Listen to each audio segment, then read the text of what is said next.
Welcome to the Field Lab podcast. We know that you're all here because you're passionate about health, learning about true health. Maybe it's keeping your health, maybe it's finding your health, maybe it's helping someone else with their health. We all have different reasons why we're here. If you run a human day connected to a really good environment that's filled with light, water, magnetism, that's filled with love and community, that is how humans default to health. Hi there, this is a in the field conversation. This particular conversation is one in our clinical field. So we are going to be discussing a positive ANA lab marker, what that means, both through the lens of biochemistry and biophysics, and a little context. So that way you can learn from it, understand it, and also have an actionable plan around it. This one came up. We have so many topics to talk about, but this one came up because week after week, we see positive lab ANAs all the time, especially in young patients. We see it quite a bit now in patients that are less than 10. And then because we're in this time where we have a lot of patients who are doing a lot of lab work. They're doing lab work through either other functional medicine practitioners or through all these kind of new self-pay options, especially Function Health. Like all of these lab opportunities It's everywhere. are often now putting ANA into base screening. And of course, it's very important to realize that under a typical model, that becomes a story of biochemistry, which we're going to talk about what typically you're being told around that. If you don't understand the biophysics, it becomes a really confusing story, unfortunately, which is what we're hopefully here to break down, because this one's really important as a marker that really tells you that your biophysics has broken down. Mhm. So it's a really relevant piece of information when you understand biophysics. Right. But this is kind of rooted, there's a lot of history here because, I can say in medical school, it was very rare that even we would screen for an ANA. Yeah, when was it typically, indicated? Yeah, What would call that out? normally it was not, like, so I can remember being taught, if somebody showed up with a pattern of an overt autoimmune disease, if they were lupus, if they had all of the clinical signs, then you would run an ANA. If it came back positive, then oftentimes you would just shuttle somebody to a rheumatologist, Okay. and then they would do the full screening. This is what I can say in practice. When I started practicing, I didn't run a lot of ANAs. I didn't have a lot of patients coming to me with overt autoimmune presentations like that, so I didn't run it. Um, it wasn't really what I was taught. And then time passed, and it definitely became something I saw more. So then I would screen it more. And I started noticing that there were more and more low level positives. So then that's the other part of the story, is that ANA is an interesting lab marker where there's negative. So Mhm. negative is what you hope for. And we're going to talk about what that means. But then there's also a low level positive, which is considered equivocal, like it's not a problem. It's sort of like It's saying like brewing. pre-diabetes Okay. instead of diabetes.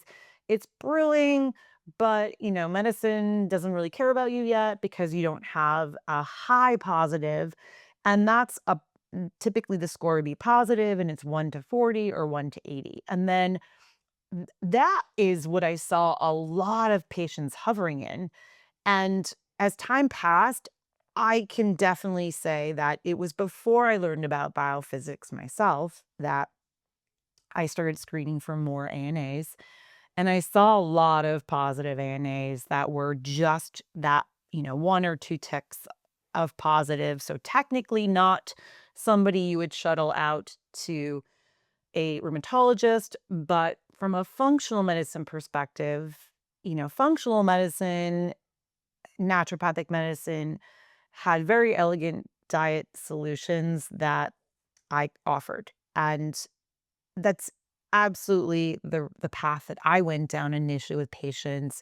There's autoimmune diets. I mean, it's quite, again, elegant, all the solutions being offered to patients. And I don't really know how long that went on for, but I do remember doing quite a bit of the diet solutions. And that is what I believe is still very much being sold to the public, that now if you're doing an ANA, so a lot of times it's, patients are advocating for themselves. They're asking their doctors to run an ANA. They're paying for it themselves. They're doing these panels. So a lot more people have ANA testing done than ever before.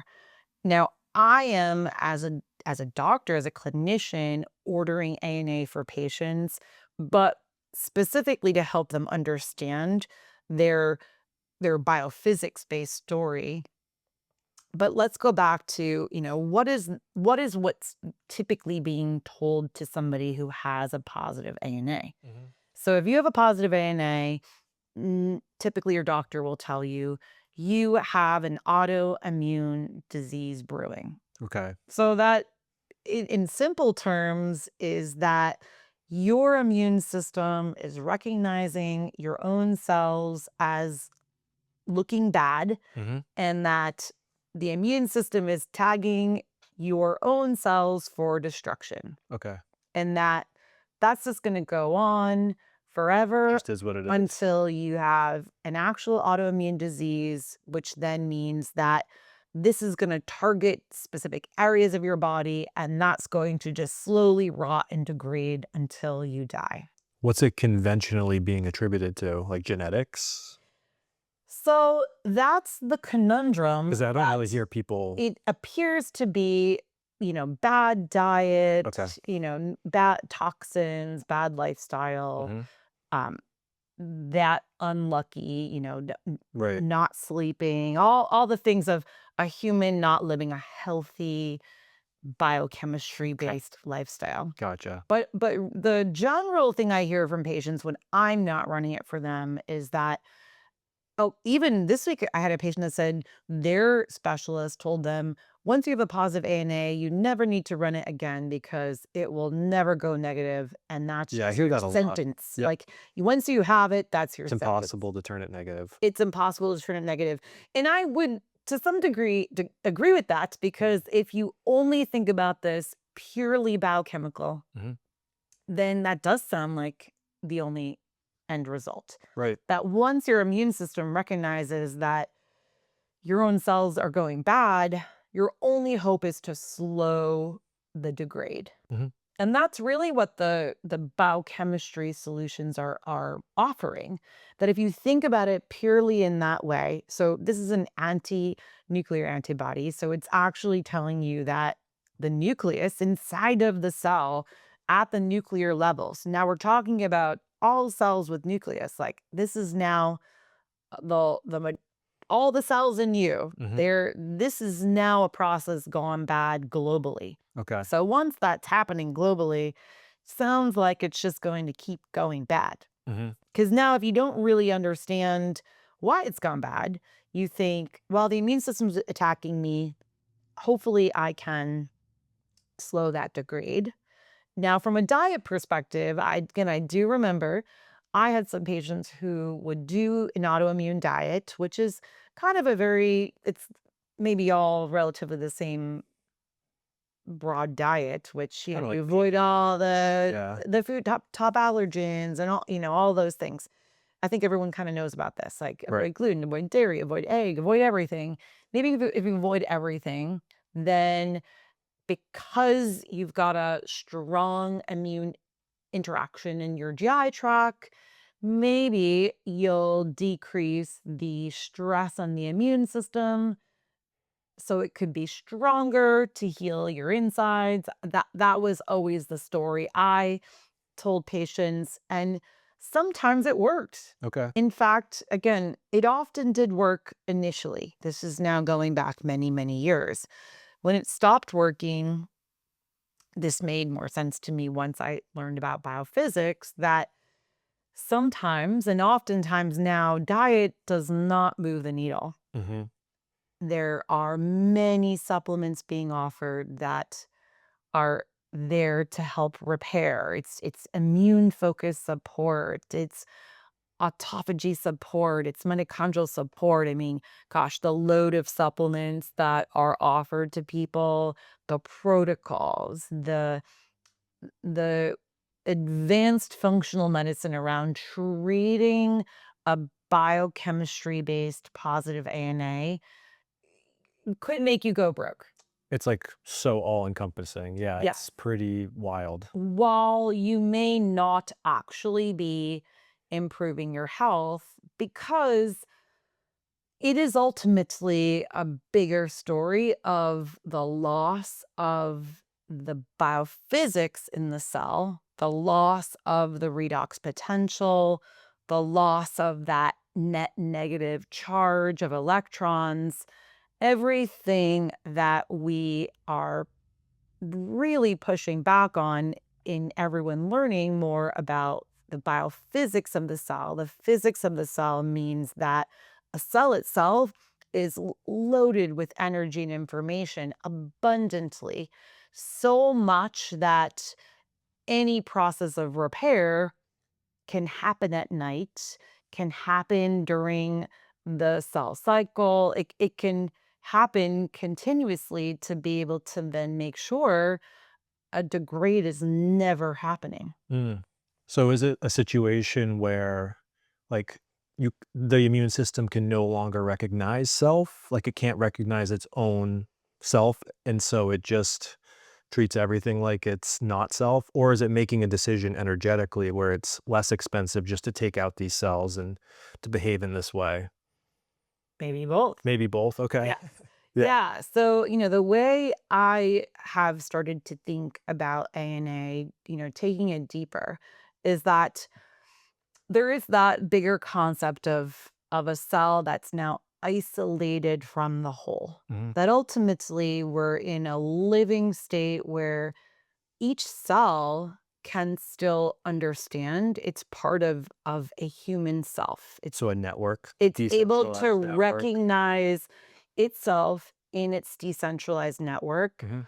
and that's really happening only in the state of biophysics now running that body. So that's a much deeper concept that it can be challenge you to keep learning with us is that typically when you're running a state of biophysics, every cell has a net negative charge. You're running the photoelectric effect in that cell.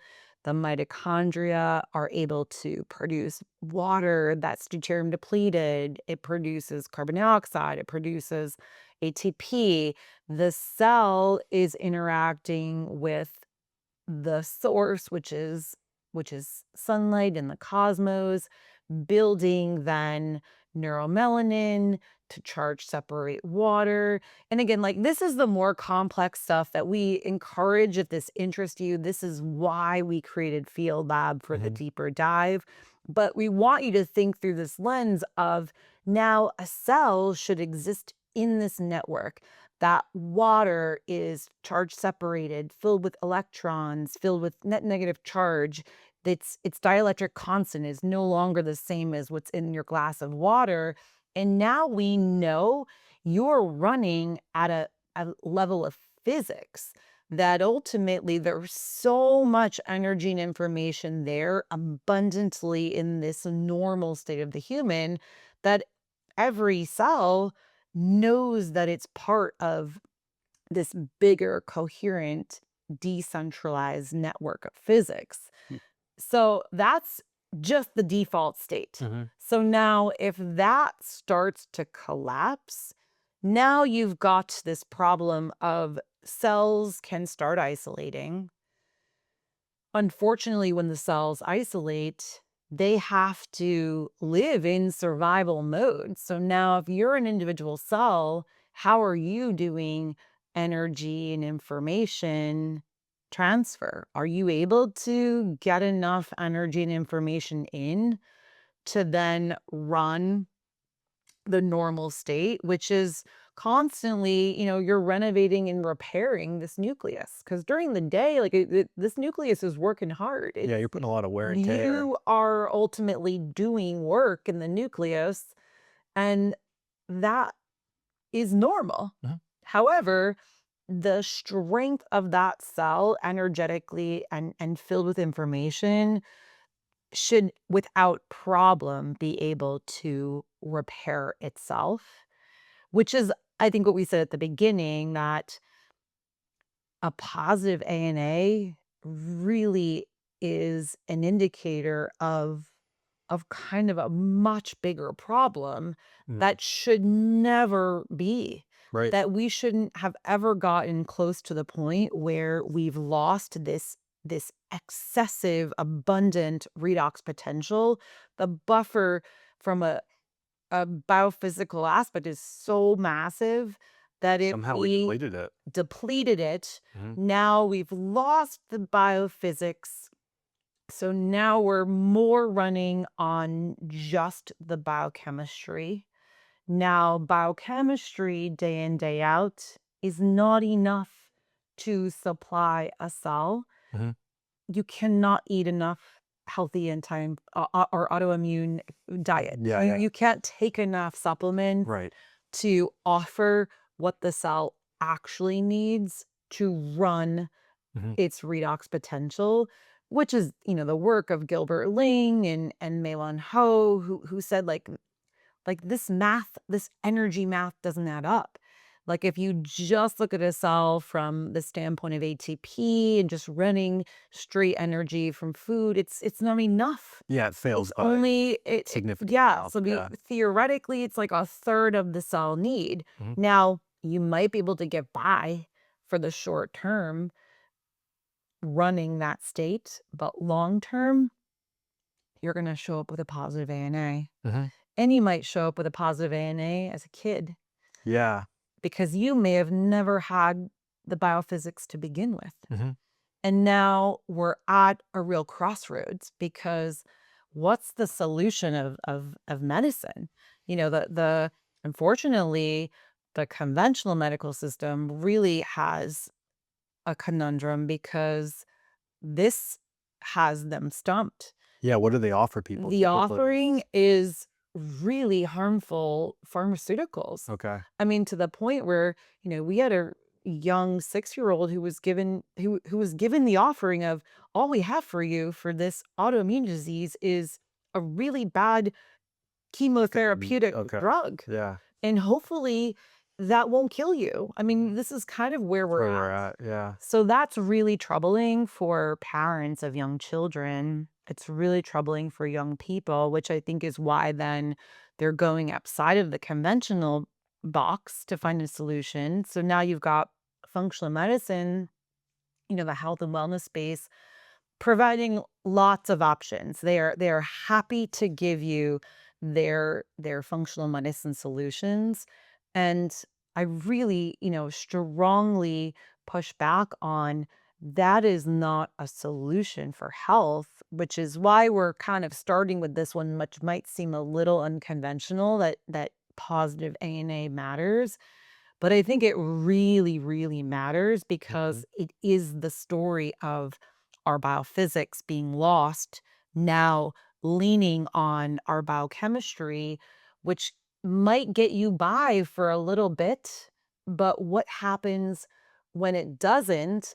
And then what happens if you understand that and actually can step back and say, no, I don't just want to band aid this situation. In fact, I don't want to be tethered to having to eat this strict diet, and that didn't even make my ANA go negative. Mhm. The goal would be then to level up your knowledge, to be able to truly understand that the only way to turn off a positive ANA is to run then the normal state of a cell, to run redox potential, to build this energy and information in your redox field so your cell is able to run biophysics again. Mhm. And again, this is why we're doing all these teaching lessons, because we've got that additional information if those are interested. But you don't even need to know that. Right. Ultimately, if where you start is just leveling up this understanding of what a positive ANA is and actually how important that is.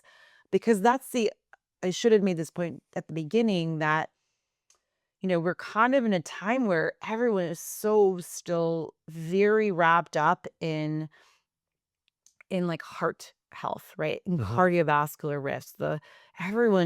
There's still so much So much worry fear. about having a heart attack. Mhm. And, this goes way back to the story of, how healthcare became so centralized and some of the initial things that were spit out to the public that they should be worried about.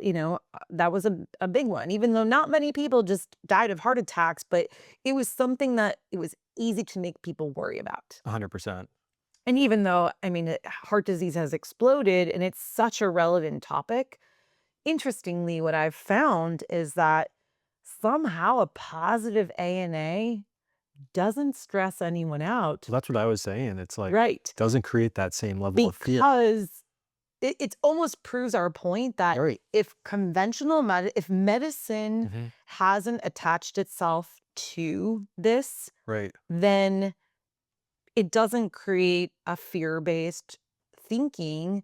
Now, again, maybe that's not a bad thing in the end, but ultimately, now some of these more important concepts that could help reveal that your biophysics has eroded Mhm. and you can take a low level positive ANA and understand that you have a major Issues. you have Yeah. a deeper issue, but a major opportunity to correct your health trajectory. Mhm. Like, it's a really powerful moment. Yeah. It's almost like one of the only biochemical labs that actually tells you something about your biophysics in Yes. a kinda simple way. In a simple way, Yeah. which is why I and it's not an expensive test to do. It's I mean, pretty I think it easy. always comes back to, labs can be really expensive now, and that's a trap, but a lot of I will still use lab markers specifically focused on areas like this because interacting with your own personal health can be really powerful.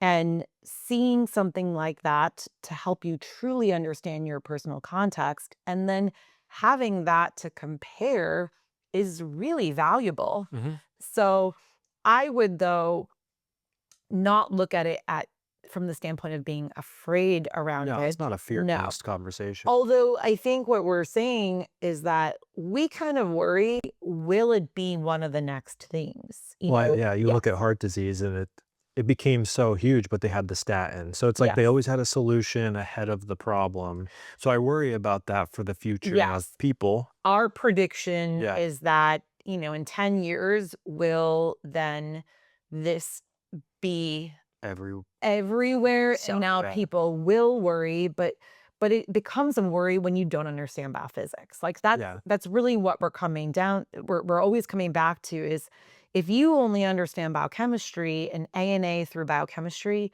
I mean, that is something to be worried about, that For sure. your cells will continue to erode to the point where your immune system is tagging them to destroy.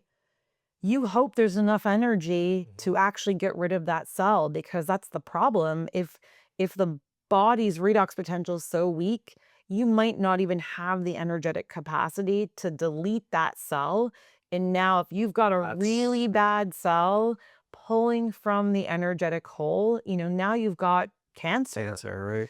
And that is really where autoimmunity worries us, is that that's the bigger story, Mhm. is that autoimmunity tells us we've got a major biophysical problem, and there's just so much autoimmunity on the rise, and it's happening in younger and younger people. And conventional medicine is not waking everyone up to this. They're making everyone think, oh, you get this positive ANA, no problem. I have definitely a lot of new patients who come in who have had it screened. It is positive, but because it's not high enough Hmm. for their conventional doctor to worry about it, they don't worry about it. Hmm. Even though it's a much bigger story than the one around cardiovascular risk for most people. Right? Most of my patients who I help screen for cardiovascular disease, don't have any Zero risk. hidden inflammation. They don't Yeah. have vascular inflammation. They don't have a traditional cardiovascular risk story. But a lot of them have this autoimmune story that has been brewing for years. Mhm. And so, and this kind of ties to Hashimoto's and that being maybe one of the other biggest autoimmune stories that now everyone's being screened for, and it's the same story. Right. Oh, you got these positive thyroid antibodies, but don't worry about it until you actually have hypothyroid. Mhm. This is the same story, but the biggest concern is that this is a little bit of a warning of a future without health, but it's also an opportunity to then correct the biophysics of the cell. 100%. So I don't know, that's probably pretty deep. I'm Yeah. thinking that, is there anything else we missed from a basic standpoint so we don't get too in the weeds of the science? I think just practical. Would you recommend people maybe screen and get some data on their own? Yeah, so Yeah. I would say if you really wanted to be actionable Mhm. about this personal health context journey, that's probably one of the simple labs to screen, Mhm. because if you do have a positive ANA, it tells you really need to listen to the story we Everything are else. laying out, which is critical. And then I would also say it should be considered in children as well, Okay. especially, sick kids. A lot of times I see kids who just have really weak immune systems, that they get sick and they have a hard time recovering from sickness. This is why I started screening the ANA more. Mhm. And I can say in the last 6 years, I am shocked at how many young children, Hmm. like I'm talking about like 12 or less, how many positive ANAs I've seen that mm, does have me passionately then delivering this story, because if we do not have healthy kids, we don't have a healthy future. No, there is no future. Yeah. So, but I think then if it's positive, then this is the opportunity to invite you Yeah.